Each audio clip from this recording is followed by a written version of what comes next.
우리는 매년 10월 마지막 주일을 종교개혁 기념주일로 지킵니다. 1517년 10월 31일 날 종교개혁이 시작이 된 것으로 보고가 되고 있기 때문에 그러는데요. 이번 달은 특별히 5번째 주가 있지만 관례적으로 4번째 주를 종교개혁 기념주일로 지키고 있습니다. 종교개혁의 기치를 높이 들었던 마틴 루터는 비텐베르크 어거스틴 수도원의 탑 안에서 그가 하나님의 말씀을 묵상하며 의인은 믿음으로 산다고 하는 하박국 2장 4절의 말씀과 오늘 읽은 로마서 1장 17절의 말씀, 이 두 가지의 말씀을 묵상하여 그 안에 오직 믿음으로만이라고 하는 그 신학으로 무장을 하게 됩니다. 당시 행해지던 면죄부 판매에 대응하여서 면죄부를 파는데 그 선봉에 섰던 그 테첼이라고 하는 이 신부가 했던 설교에 대해서 95개의 반박 논조를 담은 대자보를 비텐베르크 성당 정문에 붙임으로 마침 그때 그 종교개혁이 성공할 수 있었던 비결 중에 하나가 인쇄술의 발견이었거든요. 당시에 이 95개의 논조가 인쇄되어져서요, 유럽 전역으로 퍼짐으로 독일에서 시작된 이 종교개혁이 세계적인 반향을 불러일으키게 되었던 것이죠. 종교개혁은 부패한 기독교에 대한 저항운동으로 시작이 되었기 때문에 먼저 우리 기독교, 하나님을 섬기고 예수님을 섬기는 이 기독교의 역사를 간략하게 오늘 설교 시간이지만 살펴볼 필요가 있을 것 같습니다. 의외로 간단하게 설명을 드릴 수 있습니다. 사도행전에서 나타난 오순절 성령 강림 사건 이후로 유대인들이 구약의 하나님과 율법을 신봉하던 유대인들이 하나님께서 아들을 보내어서 그 아들을 믿게 하심으로 천국을 갈 수 있도록 하셨다라고 하는 그리스도에 관한 믿음을 갖게 됩니다. 오순절 성령 강림 사건 이후로 이 땅에 오셨던 예수님을 따르고 예수님의 가르침과 그의 죽으심을 믿음으로 천국으로 갈 길을 이제 찾겠다고 하는 그리스도인들이 모이게 되죠. 이것이 바로 우리가 알고 있는 초대교회입니다. 초대교회는 생명이 있었기 때문에 전도를 했고요. 이 전도의 역사가 당시에 세계를 제패하던 로마 제국까지 가게 되고 300년이 갓 지나서 핍박받던 그 소수의 기독교인들이 300년이 좀 지나서 로마의 국교로 기독교가 선포되어지는 지경에까지 이르게 됩니다. 이 로마 제국이 기독교를 받아들이게 되었고요. 얼마 가지 않아서 신앙적인 갈등으로 인해서 로마 제국이 둘로 쪼개집니다. 동로마와 서로마로 쪼개지게 되었는데 이 서로마 교회는 우리가 알고 있는 중세 기독교, 카톨릭 교회를 말하는 거고요. 이 카톨릭이라고 하는 이 말도 원래는 이게 이제 히라버에서 나온 말이지만 영어입니다. 그래서 히라버는 카톨리코스라고 하고요. 영어로는 이제 카톨릭이라고 이야기하는데 보편적인 또 모든 곳에 있는 교회, 카톨릭 교회 이렇게 하면은 보편적인 교회, 또 모든 곳의 교회, 세상의 모든 교회를 통틀어서 카톨릭이라고 이제 얘기를 했어요. 그래서 이제 카톨릭이라는 단어를 쓰지만 우리는 뭐 천주교 혹은 구교, 뭐 심지어 성당 뭐 이렇게 이제 표현을 하고 있습니다.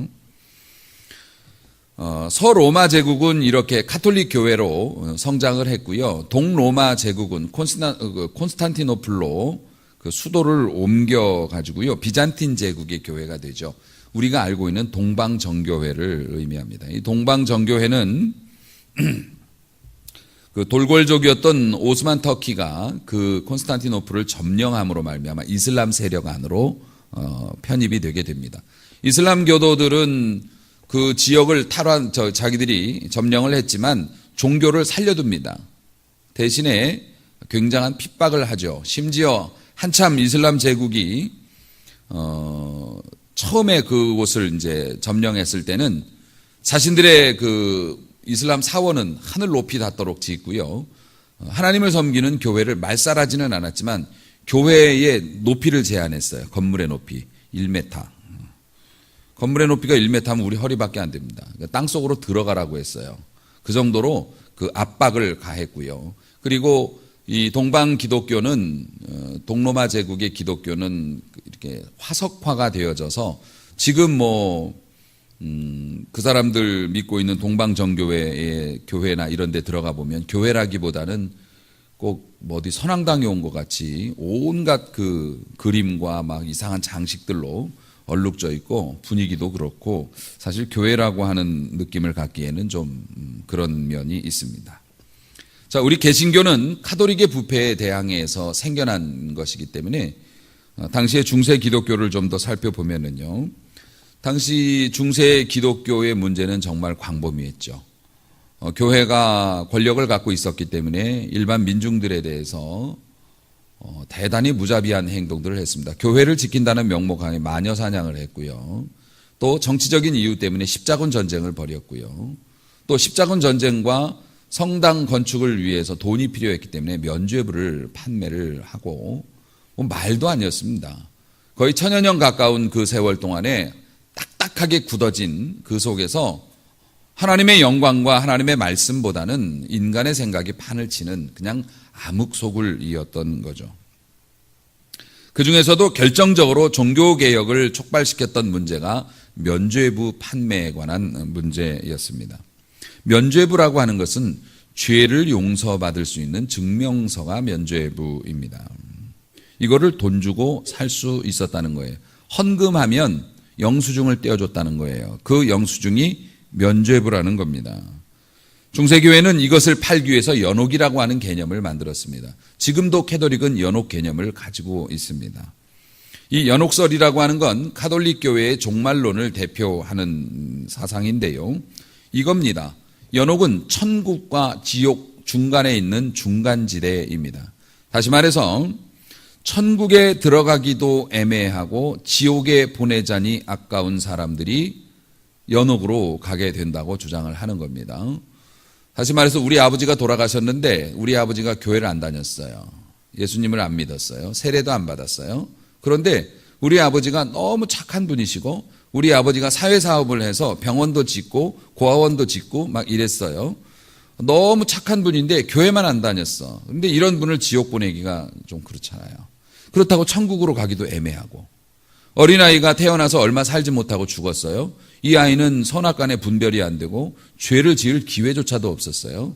그런데 이 아이가 자기가 예수님을 영접하지 않았다고 지옥으로 보낸다는 게 사실 납득이 잘 안 돼요. 그래서 연옥이라고 하는 곳으로 간다는 겁니다. 그들이 머무르는 이제 연옥이라고 하는 게 기합받는 곳이에요. 연옥은 고통을, 연옥이니까요. 지옥보다는 못하지만 벌 받는 곳이에요. 그래서 이 세상에 있었던 잘못에 대해서 벌을 받으면서 이걸 때우는 겁니다. 그래서 기간이 차면 천국으로 가게 되는데요.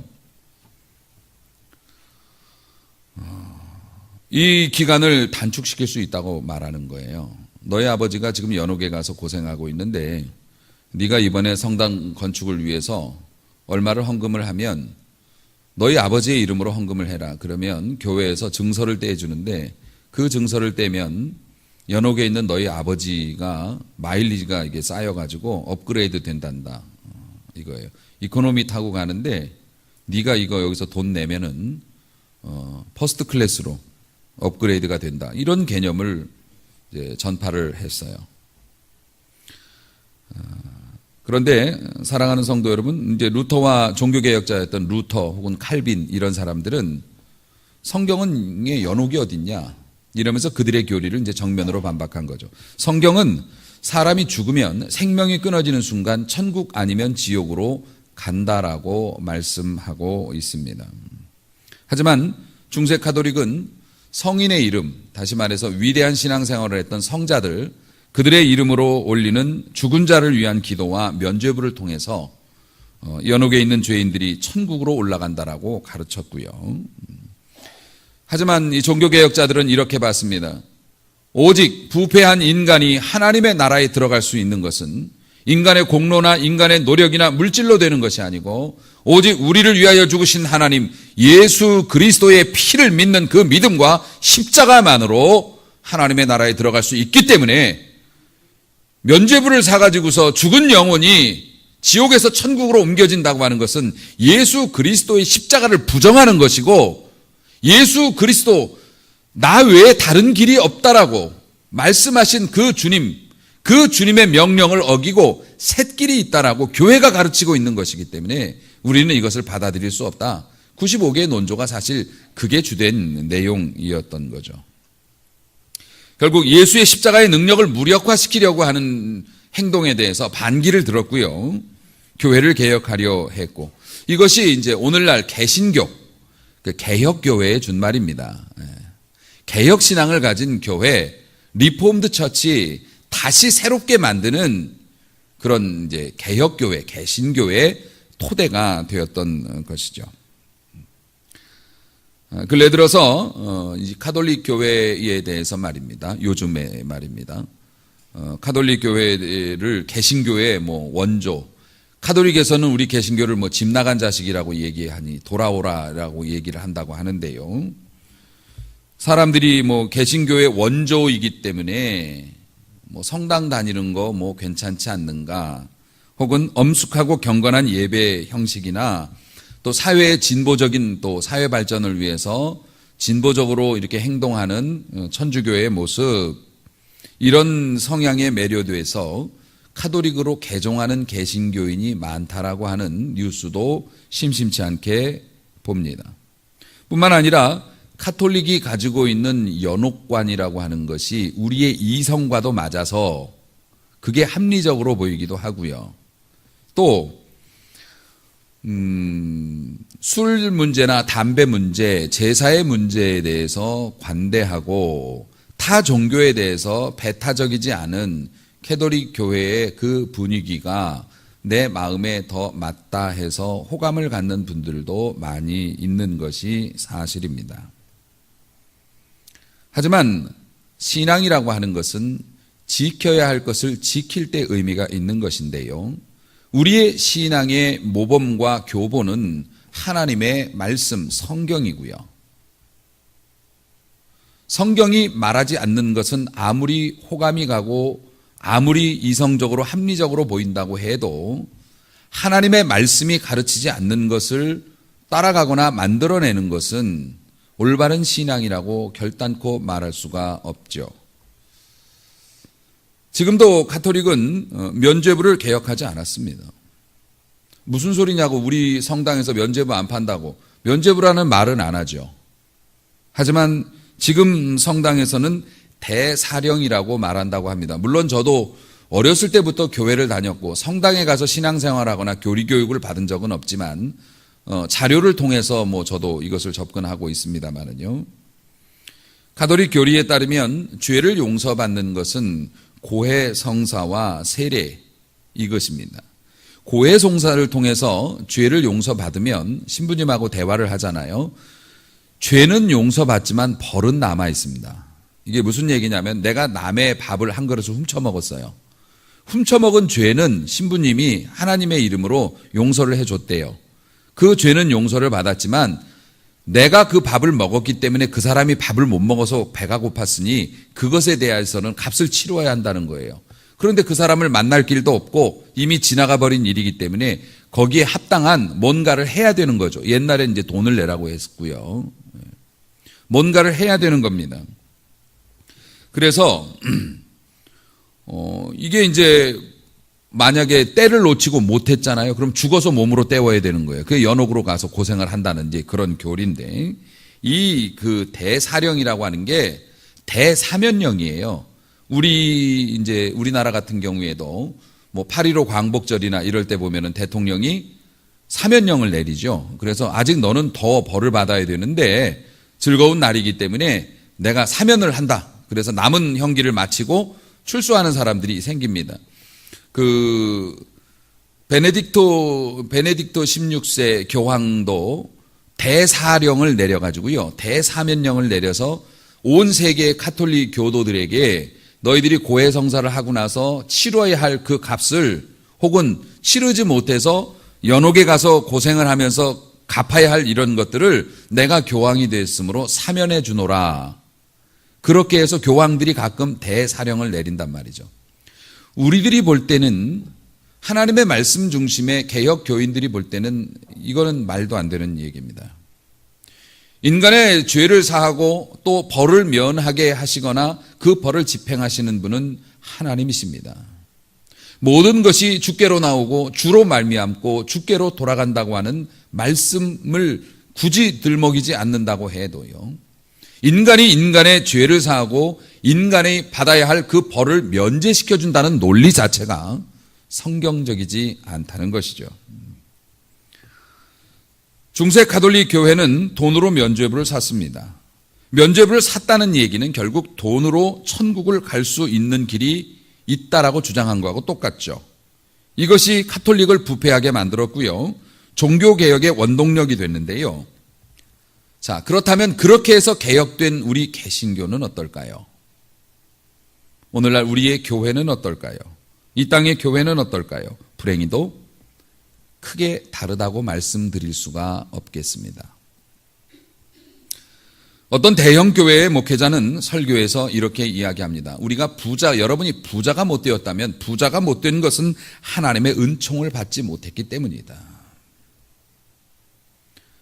그렇게 설교를 했습니다. 그리고 그 목회자는 지금 교회 공금을 횡령한 죄로 세상에 재판을 받았고 유죄가 확정이 되어 있습니다. 불행히도 그 목회자가 목회하던 교회는 세계에서 가장 큰 교회라는 그런 명성도 가지고 있었습니다. 이러한 교회와 또 교회를 둘러싼 이러한 환경들은 우리의 신앙에도 영향을 미칩니다. 심지어 교회 안에서도, 개신교를 말합니다, 돈이 있어야 직분을 받을 수 있는 경우도 흔히 찾아볼 수 있습니다. 장로가 되거나 권사가 되기 위해서 재정적으로 교회에 보탬이 되지 못하면 추천도 받지 못하기도 합니다. 다시 말해서 후보로 추천받는데 교회 일정액을 기부를 해야만 후보자로 추천을 할 수 있는 제도가 존재하고 있다는 것입니다. 물론 다 그런 것은 아니지만, 그래서 직분을 받으려면 얼마를 내야 한다는 말이 성도들 사이에 공공연한 이야기가 되었고요. 나는 돈이 없어서 직분을 받을 수 없다라고 하는 사람이 개신교 안에 생겨났다는 것입니다. 저는 목회자이기 때문에 다른 목사님들을 만나서 여쭤봅니다. 목사님, 직분을 받는데 왜 교회 거액의 헌금을 해야 합니까? 왜 교회 버스를 사야 되고 교회 음향시설을 해야 되고 그럽니까? 목사님들의 논리는 이랬습니다. 교회가 직분을 줄 수 있는 숫자는 한정이 되어 있고 무제한으로 줄 수가 없거든요, 교회 법상으로. 그런데 그것을 받으려고 하시는 분들은 숫자가 워낙 많기 때문에 변별력이 필요하고, 기왕이면 장로의 직분을 가졌으면 물질적으로나 시간적으로 여유가 있는 분이 장로의 자리에 올라서 많은 봉사와 섬김을 하면 그 직분에 걸맞는 삶을 살게 되고 교회도 유익이 되고 성도들에게도 본이 되니 기본적으로 이런 필터링을 할 수밖에 없다라고 말씀을 하시더라고요. 이것이 합리적인 생각이라고 할 수도 있겠습니다. 기왕이면은 장로의 직분을 받아서 시간에 쫓겨가지고 또 물질이 어려워서 교회에서 하는 행사에도 참여 못하고 예배도 제대로 참여 못한다면 덕이 되지 않을 수도 있겠죠. 하지만 저는 그렇게 생각하지 않습니다. 여러분, 만약에 우리 교회가 성장해서 감사하게도 여러 명의 후보자들이 너무 많이 이렇게 생겨나서 이분들 중에 몇 분을 추려야만 한다면 저는 제비를 뽑을 겁니다. 교회 성도들이 몇백 명이 되지 않을 때 장로 임직이나 권사 임직을 할 때는 투표를 합니다. 후보자들을 세워서 이제 몇 분만 돼야 되니까 투표를 하죠. 하지만 몇백 명이 넘어가가지고 일반 성도들이 후보자로 나오신 분들의 삶이나 그들의 인격이나 그들의 가정을 알 수 없는 정도의 범위가 커지면, 여러분, 큰 교회에서 장로님이 되시기 위해서 선거운동하는 거 흔히 있는 일입니다. 기관을 데려다가 밥을 사고요. 또 다른 장로님들 모셔다가 식사 대접하면서 이렇게 하시고 싶어서, 되고 싶어서 하시는 분들 많습니다. 그러면 물질이 없는 분들은 후보자로 올랐어도 큰 상처를 받습니다. 여러분, 사도행전에 보면 오순절 성령 강림을 위해서 120명의 성도들이 모여서 기도할 때 베드로가 일어나서 이런 얘기를 합니다. 예수님의 12제자 중에 하나가 죽어서 제 갈 길로 갔다. 그 가룟 유다를 말하죠. 그 중에 한 사람을 채워야 하기 때문에 우리가 합당한 사람을 추천을 받겠노라고. 그리고 마지막에 결정한 것이 그 추천자들 중에서 제비를 뽑아서 마띠아라고 하는 사도를, 12번째 사도를 뽑아내는 것을 우리가 봅니다. 그렇게 제비를 뽑으면 간단한 일입니다. 선거운동을 할 필요도 없고요. 돈이 있네 없네를 가지고 고민할 필요도 없습니다. 그리고 물질이 없거나 시간이 없어서 장로의 직분을 감당하지 못한다 해도 본인이 하고자 하는 열망이 있다면 배제시켜서는 안 된다고 생각합니다. 물질이 없고 시간이 없어도 하나님께 영광 돌리면서 교회에서 충성할 길은 얼마든지 있다고 저는 믿고 고백합니다. 그리고 하나님이 주신 직분을 잘 감당하기 위해서 더욱 기도하고 엎드리면 될 일입니다. 사랑하는 성도 여러분, 요즘에 기독교에서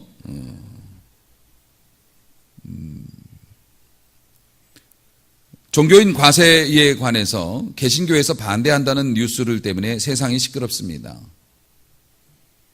우리 교단 총회에서도 그 문제에 관해서 이번 총회에서 여러 가지 의견들이 있었고요. 지금 공청회를 통해서 의견을 듣고 있다고 그런 이야기를 들었습니다. 대형교회 목사님들이 이것을 반대하는데 반대하는 그 논리가 무엇인가 하면 교회 세금 제도가 정착이 되면 교회 장부를 나라에서 들여다볼 수 있고 나라에서 세무조사나 이런 방법으로 종교를 탄압하는 수단으로 악용될 수 있기 때문에 반대한다라고 이야기합니다. 그런데 여러분, 나라에서 법과 제도를 통해서 들여다봐서 교회 장부가 문제가 있으면 교회가 고쳐야지 그것을 못 들여다보게 한다고 될 일은 아니지 않습니까? 세상에 법이 들여다봐도 이해가 되지 않는 교회 장부를 가지고 교회를 운영하는 것을 하나님이 기뻐하실 리가 없다고 생각을 합니다.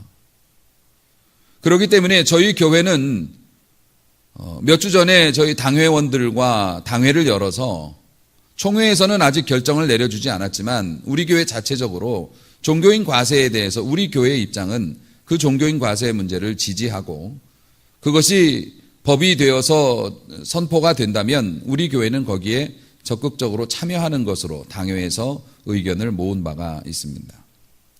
자, 우리 교회 얘기를 해서 죄송합니다만은요. 돈으로 면죄가 되고 돈으로 천국을 가고 돈으로 사제가 되는 이런 종교에서 개혁해서 개신교가 되었는데 이제는 그들의 부끄러운 역사와 못된 짓을 계승 발전시키고 있는 모습이 너무나 개탄스럽다는 이야기죠. 주후 313년 예수님이 살아계셨으면 이 땅에 계셨으면 살아계시죠. 이 땅에 계셨으면 313살이 되셨을 때 로마의 콘스탄티누스 황제가 밀라노 칙령을 내려서 기독교를 국교로 공인을 합니다. 그렇게 되기 전까지 교회 모임은 불법이었습니다. 모임 자체가 불법이었던 거죠. 기독교인들은 모일 장소도 없었고 아니 예수님을 믿는다는 이유로 그들의 생명과 재산과 그들의 직장을 잃어버리기도 했습니다. 밀라노 칙령이 발표되기 전까지 300년 동안 교황들이 10명이 바뀌었는데요. 교황이 아니라 로마의 황제가 10명이 바뀌는 동안에 10대 박해가 있었습니다. 다시 말해서 황제가 하나가 올라올 때마다 기독교인들은 떼죽음을 당했다는 뜻입니다. 300년 동안.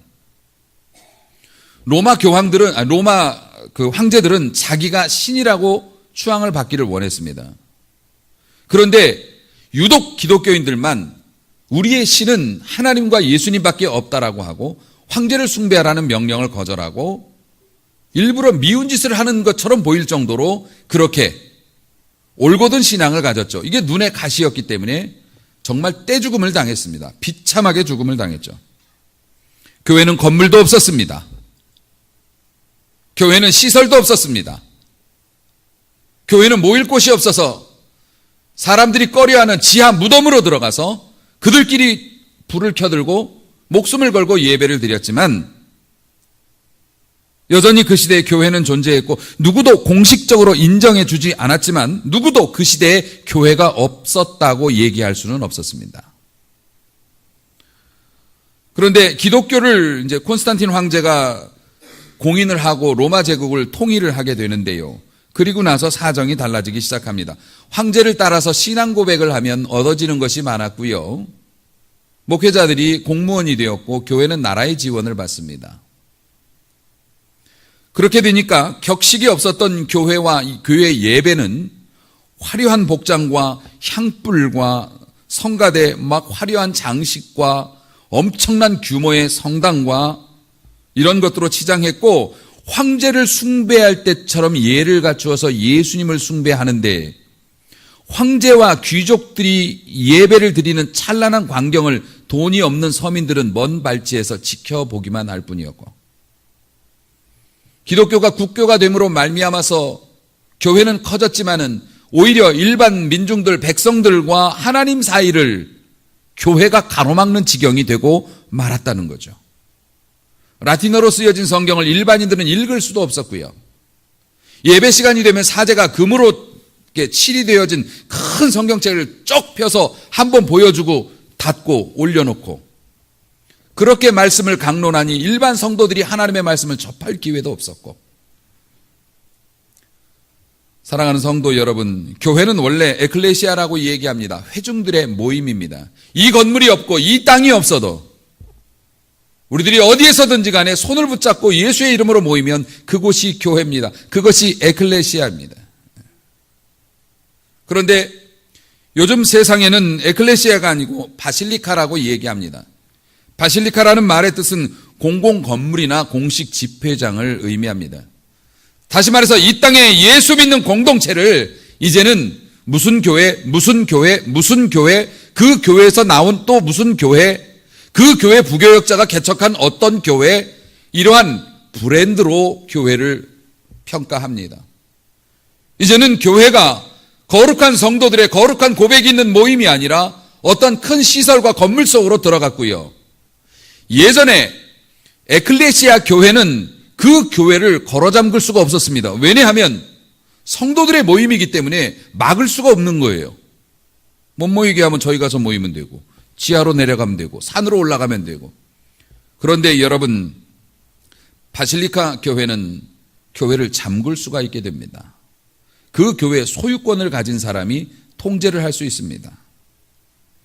눈에 보이지 않던 교회가 눈에 보이는 교회로 바뀌어지면서 이제는 누군가 교회 문을 닫을 수가 있게 되었고요.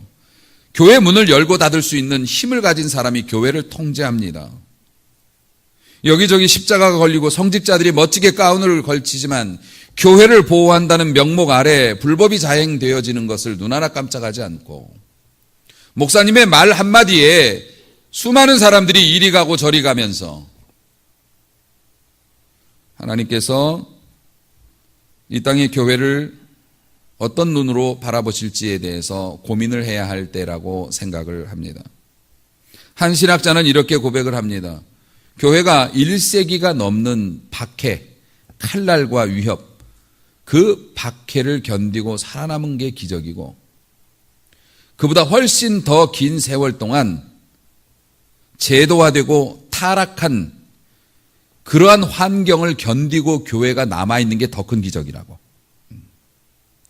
박해를 견디고 살아남은 것도 기적이지만 그 후에 부패와 그 권력과 제도와 결탁을 해서 교회가 그렇게 되었음에도 오늘날 교회가 살아있는 것이 더 큰 기적이라고 말할 정도로 열악한 시대를 살고 있습니다.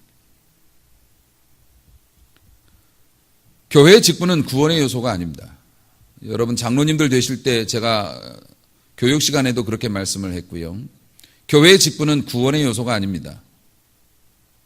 장로님 되신다고 천국의 더 높은 곳으로 올라가는 것도 아니고요. 평신도라고 그래서 턱걸이 하는 것도 아닙니다. 교회의 직분이 구원의 요소가 아니지만 그럼에도 불구하고 직분을 임명받으면 스스로 구원의 윗자리에 앉은 것 같은 착각을 합니다. 이런 오만함이 현실 교회 안에 팽배해 있고 내가 교회의 누구라고. 불어로 노블레스 오블리제라고 하는 말이 있었지요. 더 많이 배우고 더 많이 가진 계층이 사회에 대한 도덕적인 의무와 책임이 더 크다고 하는 것. 귀한 신분, 노블레스를 가진 사람이 책임, 오블리제가 있다고 하는 그 말. 교회에서 직분을 가졌다는 것이 그만큼 큰 의무와 봉사에 책임이 지워졌다는 것인데, 신분의 고귀함이 아님에도 불구하고 스스로 사울은 큰 자라는 뜻입니다. 스스로 사울이라고 생각하고 대우를 받으려고 하지만 놀랍게도 천국은 바울, 작은 자가 들어가는 곳이라고 하는 것. 제가 이렇게 교회를 비판하는 것이 우리 교회는 깨끗하고 옳고 다른 교회는 나쁘다라고 지금 말하는 것으로 들려지지 않았으면 좋겠습니다. 우리 교회 역시 개혁해야 할 문제들이 많이 있지요. 가톨릭의 오만함이 극치에 달했을 때 하나님께서는 개혁자들을 통해서 개혁을 하셨습니다. 개혁자들은 하나같이 돈이 필요치 않은 천국을 말했고요.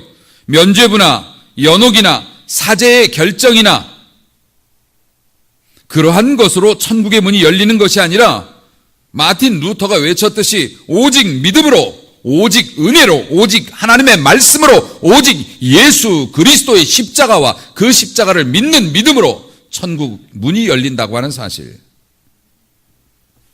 여러분, 이 같은 믿음으로 신앙의 순수성을 회복하기 위해서 오늘도 다시 한번 우리가 우리의 아픔을 드러내고, 다른 교회까지 우리가 어떻게 할 수는 없지만은 우리 교회만이라도, 우리만이라도 하나님 중심, 말씀 중심의 신앙으로 변해가기를 소원하면서 여러분들과 함께 이 말씀을 나누는 것입니다. 마지막으로 목회자로서 개인적으로 우리 사랑하는 성도들에게 권면을 드리고 싶습니다. 종교개혁의 근본 정신, 솔라 스크립투라, 오직 하나님의 말씀, 성경. 여러분, 마틴 루터가 자신이 신부로서 제도화된 교회 안에서 영혼의 자유와 그리고 하나님이 주시는 기쁨을 얻기 위해서 수많은 고행과 여러 가지 많은 일들을 죽도록 열심히 했는데, 똑똑한 사람이라 그럼에도 불구하고 죽음에 대한 공포가 사라지지 않고 자기 죄에 대한 이것들이 떨어지지 않고, 왜 그럴까 고민하다가 그가 해답을 얻은 것이 뭐였다고요? 하나님의 말씀을 통해서, 이 로마서 말씀이죠. 하나님의 말씀을 통해서 깨달음을 얻고, 그가 깨달음을 얻음으로 말미암아 그것을 믿음으로 선포하니 하나님의 교회가 개혁되는 놀라운 역사가 일어났는데, 오늘 사랑하는 성도 여러분, 여러분이 삶의 이유 때문에, 여러분의 연약함 때문에 교회에서 봉사를 좀 못하거나 예배를 온전히 드리지 못할 수도 있겠고, 또 여러분이 습관의 문제나 삶의 어떤 그런 것들을 교회에서 원하는 수준까지 이르지 못하는 것이 있을 수 있다는 것은 목회자로서 여러분들과 함께 아파하고 같이 고민하고 또 그것을 용납하고 품어줄 수 있어요. 하지만 목회자로서 우리 성도 여러분들에게 진심으로 권면하는데요, 우리 성도들은 하나님의 말씀 끊어지면 소망이 없습니다. 사람이 떡으로만 사는 것이 아닙니다. 오직 하나님의 입에서 나오는 그 말씀으로 우리 인간들은 살 수 있습니다. 잠수부 아시지요? 머구리 잠수부라고 해서 이렇게 잠수복 입고 바다에 들어가서 채취하고 이러시는 분들, 잠수복 잘 입고 앞에 아무리 좋은 해산물이 있어도요, 그 호스가 연결되어 있지 않으면 이 사람은 아무것도 할 수 없습니다. 공부도 좋고 사업도 좋고 돈도 좋고 다 좋은데요, 적어도 성도라면 하나님의 말씀과 연결된 끈이 없다면 여러분은 절대로 버티지 못합니다. 우리 경배와 찬양교회에 건물 없어도, 땅 없어도, 우리가 가진 것 없어도 우리 교회는 교회일 수 있습니다. 하지만 하나님의 말씀이 없으면 교회는 아무것도 아닙니다. 하나님의 말씀이 들려질 뿐만 아니라 그 말씀을 따르려고 하는 노력이 있고, 하나님의 말씀이 가장 높은 가치를 가지며 교회의 가장 강력한 힘의 결정 기준이 되어지는 교회, 그리고 성도들. 그러므로 사랑하는 성도 여러분, 하나님의 말씀과 연결된 끈을 소중히 여기시고 말씀이 공급되어지는 곳을 사모하는 우리 성도들이 되었으면 좋겠습니다. 말씀을 들을 수 있고 말씀을 가까이 할 수만 있다면 언제나 희망이 있고 어디에서든지 희망이 있습니다.